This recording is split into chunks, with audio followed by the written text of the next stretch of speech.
উত্তেজনার বশে এটা কি করলেন বিদায়ী সাংসদ? কেনই বা মেজাজ হারালেন? ঠিক কি কারণে রেগে গিয়ে ইডিয়েট বললেন?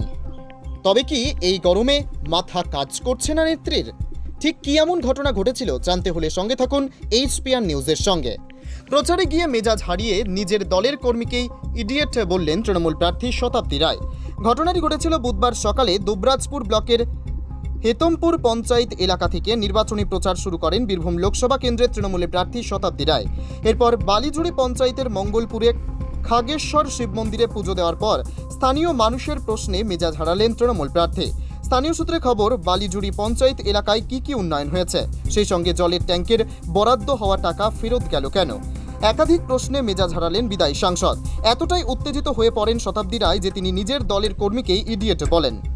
সংকল্পদের রিপোর্ট, HPR নিউজ। উনি বলছেন যে ট্যাঙ্কের টাকা দিয়েছিল রাতের অন্ধকারে টাকা ফেরত নিয়ে গেছে। এটা তো হয় না, এটা তো ব্যাংক টু ব্যাংক ট্রান্সফার হয়, এটা কি ক্যাশ টাকা ফেরত নিয়ে যাওয়া? সেজন্য আমি বললাম আপনি ভুল কথা কেন বলছেন। তো উনি এসছেন, বলছেন না আমি ওটা মানে করতে চাই না, আমি কি বলেছি বলছে। আমি ওর সাথে কথা বলবো, এটা আপনার জন্য নয়, ঠিক আছে? আপনারা দেখানোর জন্য তো আপনারা বিশাল করবেন, কিন্তু আমি ওনার সাথে কথা বলছি, উনি এসছেন আমার কাছে। যার মেজাজই নয়, হারানোর প্রশ্নও নয়। ওনার কি মেজাজ হারানোর? মেজাজ, মানুষের মেজাজ তো ভালো কাজে লাগা উচিত। 15 বছর ধরে সাংসদ থেকে উনি কি করলেন বীরভূমের মানুষের জন্য? স্বাভাবিকভাবে এতদিন কোনো জায়গায় দেখা পাওয়া যায়নি। বীরভূমের মানুষ বলেছে দিদি তোমার দেখা নাই রে, তোমার দেখা নাই। গ্রামের কোনো মানুষ তাকে দেখতে পায়নি, অথচ উনি বলেছেন যদি আমাকে দেখতে চাও তাহলে আমাকে ভোট দাও। ভোট নিয়েছেন, আবার দেখাও দিয়েছেন, তাই আবার দেখা দিতে গেছেন, ভোট চাইতে গেছেন। সুতরাং এই সময় মানুষ তাদের চাওয়া পাওয়া, মানুষ তাদের অধিকার বুঝে নেবেন। এই যদি কেউ বলে সে তৃণমূল কংগ্রেসের যারা কর্মী, তার প্রান্তিক কর্মী, তারাও তো মানুষ। তো মানুষ তাদের অধিকার সম্বন্ধে যদি কেউ প্রশ্ন করে, তাতে যদি কেউ মেজাজ হারান, তো তার মেজাজটা কীরকম সেটা নিয়েই আমাদের কোশ্চেন থাকছে। অ্যাডভান্টেজ তৃণমূল কংগ্রেস থাকলো আর না থাকলো নয়, মানুষ মোদিজির গ্যারান্টির প্রতি ভরসা রাখছে, মানুষ মোদিজির প্রতি আস্থা রাখছে।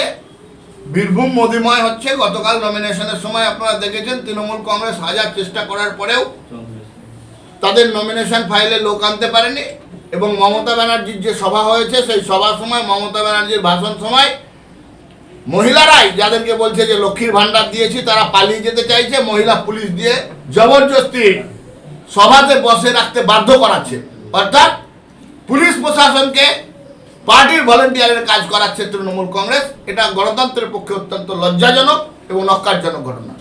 যে কেষ্টদাকে দিল্লি নিয়ে যাচ্ছিল, তখন একটা কেস করে আটকেছিল এবং শিব ঠাকুরের বউকে ওখানে প্রধান করা হয়েছে।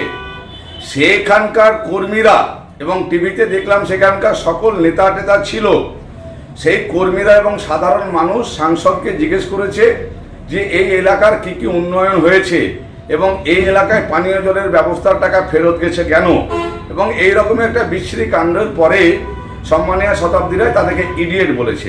দেখুন, আমি প্রত্যেকটা ক্যান্ডিডেট এবং সাংসদদের বড় দায়িত্ব হলো, যেখানকার মানুষ আপনাকে তিনবার ভোট দিয়ে আপনাকে লোকসভায় পাঠালো, সেখানকার মানুষের অবশ্যই অধিকার আছে আপনাকে প্রশ্ন করা, এবং আপনি বাধ্য সেই প্রশ্নের উত্তর দেওয়া।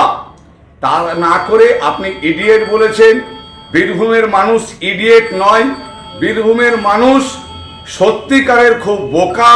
বীরভূমের মানুষ বোকা না হলে আপনাকে পরপর 3 বার সাংসদ করতো না। বীরভূমের মানুষ এবং বিজেপি বোকা না হলে বীরভূমের বহিরাগত বিজেপির প্রার্থীকে অ্যাকসেপ্ট করতো না।